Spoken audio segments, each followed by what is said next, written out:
صحابی تھے الاشج عبد القیس. ان کو رسول اللہ صلی اللہ علیہ وسلم نے ایک بار کہا کہ الاشج آپ میں دو ایسی خصوصیات ہیں جو اللہ کو بہت پسند ہیں.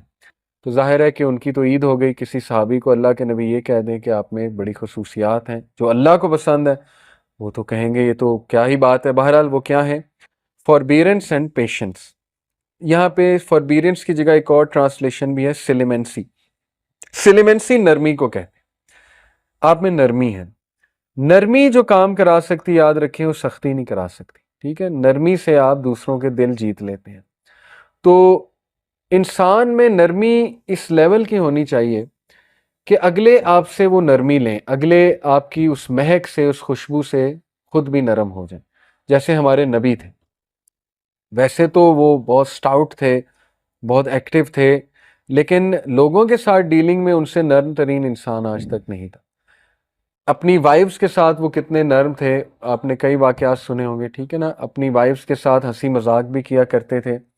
ایون ڈیتھ بیڈ پہ جو شخص ہیومر کر رہا ہے، آپ سوچیں وہ کتنا زندہ دل انسان ہوگا. اللہ کے نبی صلی اللہ علیہ وسلم کے بارے میں وہ پورا واقعہ شاید آپ لوگوں نے پڑھا ہو کہ اللہ کے نبی کو جب تیز بخار تھا، حضرت عائشہ ان کی پٹیاں کر رہی تھی. حضرت عائشہ ساتھ ساتھ ان کو بھی سر میں درد تھا، بخار تھا. حضرت عائشہ نے کہا او my head, O my head, ہائے میرا سر، ہائے میرا سر. اللہ کے نبی نے انہیں دیکھا، کہا کہ رادر او مائی ہیڈ، کہا کہ نہیں عائشہ، میرا ہائے میرا سر، یعنی جیسے ایک جوک میں کہتے ہیں. تو رسول اللہ صلی اللہ علیہ وسلم نے پھر حضرت عائشہ کو کہا کہ عائشہ، اگر آپ مجھ سے پہلے فوت ہو جاتی تو آپ کا کیا جائے گا؟ آپ کا جنازہ پڑھانے والا میں، آپ کا غسل دینے والا میں، تو آپ تو خوش ہونا چاہیے آپ کو.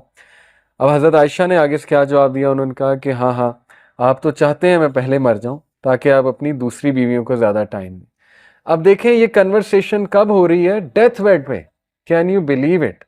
لوگ ہمت ہار جاتے ہیں، لوگ کڑوے ہو جاتے ہیں، لوگ مذاق کرنا بھول جاتے ہیں، لوگ جو ہے ہیومر کرنا چھوڑ دیتے ہیں، لوگ بجھ جاتے ہیں. ٹھیک ہے نا، دنیا ہی لوگوں کو تھکا دیتی ہے. تو ہمارے نبی تو ایون اس حالت میں جوک کر رہے ہیں اپنی وائف کے ساتھ. یہ زندہ دلی کی نشانی ہوتی ہے. تو اس لیے بہادر بننا چاہیے. ٹھیک ہے نا، زندہ دل بننا چاہیے اور جوکس وغیرہ جو ہیں یہ کرتے رہنا چاہیے، ہیومر. تو سلیمنسی نرمی کو کہتے ہیں، اور پیشنس آبویسلی برداشت کو، صبر کو. یہ ایموشنل انٹیلیجنس کے بہت دو امپورٹنٹ انگریڈینٹس ہیں. ایگزامپلز میں آپ کو سب سے بڑی مثال دینا چاہوں گا ایموشنل انٹیلیجنس کی. جب ایک بدو آیا اور اس نے مسجد میں پیشاب کرنا شروع کر دیا، پڑھا آپ نے واقعہ؟ تو صحابہ اس کو مارنے کو دوڑے، جو بالکل نیچرل تھا. ہم بھی ہوتے، ہم مارنے کو دوڑتے. لیکن اللہ کے نبی صلی اللہ علیہ وسلم نے کیسے ڈیل کیا سچویشن کو؟ اس میں پوری کنفلکٹ ریزولوشن ہے جو آج گورے پڑھاتے ہیں، تھیوریز بنی ہیں اس میں. سب سے پہلے کہا کہ رک جاؤ، لیٹ ہم فنش. اب یہ بات سوچیں آپ کہ ایک بندہ مسجد میں پیشاب کر رہا ہے اور کہا جا رہا ہے کہ رکو اس کو ختم کرنے دیں. عجیب بات. پھر کہا اس کو صاف کرو، اس جگہ کو. پھر اس بندے کو لے جا کے سمجھایا کہ دیکھو ایسے نہیں کرتے، مسجد صفائی کی جگہ ہے، صاف ستھری جگہ ہے. وہ بندہ ایسا اس کو سمجھا کہ اس نے کہا کہ مجھے آپ کی بات سمجھ آئی ہے، یہ لوگ تو مجھے مارنے آ رہے تھے. تو اس نے رسول اللہ صلی اللہ علیہ وسلم کو گلے بھی لگایا غالباً. اب اس میں 3 سٹیپس ہیں کنفلکٹ ریزولوشن کے، اگر آپ اس پہ غور کریں. ٹھیک ہے، سٹیپ نمبر 1، جب ایک مسئلہ پہلے ہی بہت بگڑا ہوا ہے اس کو مزید مت بگاڑیں. جب ایک بندہ غصے ہے اس کو مزید غصہ مت چڑھائیں. جب ایک بندہ ایموشنز اپنے لوز کر رہا ہے تو آپ بھی ویسے بن جائیں گے تو سچویشن تو گئی. زیادہ تر میاں بیوی کی لڑائی کب ہوتی ہے؟ امام شافعی نے کیا کہا؟ when the wife should be ice, when the wife is fire, you should be ice. اگر دونوں فائر ہیں تو پھر تو نتیجہ طلاق ہوگا. سیدھی سی بات ہے، دونوں میں فائر آئی ہوئی ہے، ختم. اس لیے تھوڑا سا اپنی انا کو کنٹرول کر لیں. اس ٹائم پہ قوام تو انا کو کنٹرول کرتا ہے، قوام تو عورت نہیں بن جاتا نا. عورت سے مراد ہے کہ اس ٹائم اگر ان کو ایموشنز حاوی ہوئے ہوئے ہیں تو آپ کو بھی ویسے ہی ریئیکٹ کریں گے تو معاملہ مزید بگڑ جائے گا. تو رسول اللہ صلی اللہ علیہ وسلم کی یہ جو پہلا سٹیپ ہے یہ بہت وائز سٹیپ ہے. ایک بندہ اگر باتیں کیے جا رہا ہے اس کو کرنے دیں. وہ اپنا غبار نکال رہا ہے، چپ ہو جائے گا، بس ختم. اس کے بعد چپ ہو گیا، آپ ریلیکس رہیں، اس کے ساتھ نارمل چلیں. اس کو بعد میں جب وہ کام ڈاؤن ہو جائے تو سمجھا دیں. اس ٹائم پہ کچھ سمجھائیں گے. میں نے کئی ایسے لوگ دیکھے ہیں کہ انہیں اس ٹائم پہ سمجھایا گیا، انہوں نے اللہ کا بھی انکار کر دیا، کیونکہ وہ اس ٹائم غبار آیا ہوا ہے۔ آپ اس ٹائم پہ درس دینے لگ جائیں گے تو وہ تو اللہ کا بھی انکار کر دیں گے، ٹھیک ہے نا۔ کئی ایسے لوگ ہیں، آپ نے دیکھا ہے۔ اب کیا وجہ ہے بچے کیوں ریبیلیس ہوتے ہیں؟ وہ پتہ ہی نہیں ماں باپ کو کہ ان کا مسئلہ کیا چل رہا ہے، اس ٹائم پہ درس شروع ہو جاتا ہے، اس ٹائم پہ وہ حدیث سنانے، وہ اس موڈ میں نہیں، حدیث سننے کے موڈ میں، وہ تو پہلے ہی ریبیلین پہ بیٹھا ہوا۔ تو اس لیے ذرا سچویشن کو پرکھتے ہیں کہ بھائی یہ بات یہاں پہ کرنے والی بھی ہے کہ نہیں ہے۔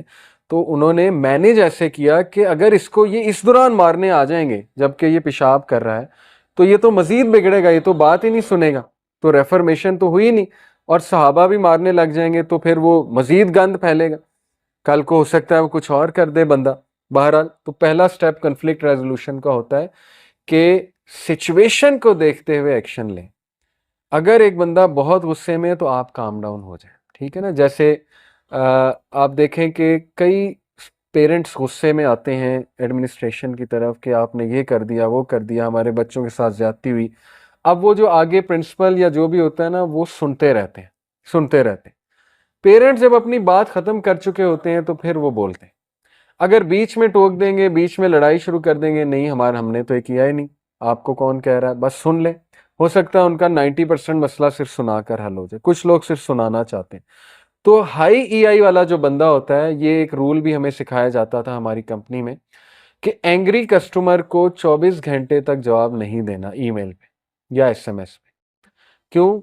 کیونکہ اگر آپ نے اسی وقت جواب دے دیا تو لڑائی چل جائے گی۔ اور اسی طرح ہوتا ہے واٹس ایپ پہ زیادہ تر لڑائیاں دوستوں میں کب ہوتی ہیں؟ جب وہ ایک رپلائی آپ کو آیا غصے والا، اب آپ نے بھی بجائے کہ صبر کرنے کے آگے سے آپ بھی شروع ہو گئے، وہ پھر ایسی لڑائی بڑھی کہ بس وہ بم پھٹ گیا۔ تو یہ بیسک رول ہوتا ہے کہ اگر ایک بندے نے بہت اوفینسو بات کر دی ہے، غصے والی بات کر دی، تو آپ خاموش ہو جائیں۔ ہو سکتا ہے وہ 2-3 گھنٹے بعد خود ہی سوری کر لیں، اور ایسا ہی ہوتا ہے زیادہ تر، ٹھیک ہے۔ ہاں یہ کہ آپ نے کوئی رپلائی کرنا ہے تو بڑا آرام سے کوئی کام ڈاؤن والا رپلائی کریں۔ تو یہ بیسک رولز ہیں۔ دوسرا سٹیپ کہ اس سے پہلے کہ کچھ اور بگڑے، اس مسئلے کو حل کرو۔ وہ مسئلہ کیا تھا؟ پیشاب، اس کو کہا صاف کر دو، تاکہ وہ اگر وہیں پڑا رہا تو وہ جو پیچھے کھڑے میں لوگ، ان کو تو غصہ چڑھتا رہے گا کہ یہ تو صاف ہوا ہی نہیں، مسئلہ تو وہیں کا وہیں ہے، تو اس کو سب سے پہلے حل کرو۔ اور تیسرا سٹیپ یہ کہ جس بندے سے غلطی ہوئی ہے اس کو آرام سے سائٹ پہ لے جا کے فیڈ بیک دو اور اس کو وہ رولنگ بتاؤ۔ اب ہمارا اپوزٹ ہوتا ہے، سب سے پہلے ہم اس کو مارتے ہیں، پھر رولنگ بتاتے ہیں، وہ مسئلہ مزید بگڑتا ہے، پھر وہ چیز بھی وہیں کی وہیں، مسئلہ بھی وہیں کا وہیں، ڈیزاسٹر تو اور پھیل جائے گا اس سے۔ اب آپ اس کو کبھی خاندان کی سیٹنگ میں لگائیں تو آپ دیکھ لیں زیادہ تر جو معاملات بگڑتے ہیں وہ بگڑتے اس لیے کیونکہ 3 سٹیپس فالو نہیں کی، ٹھیک ہے نا۔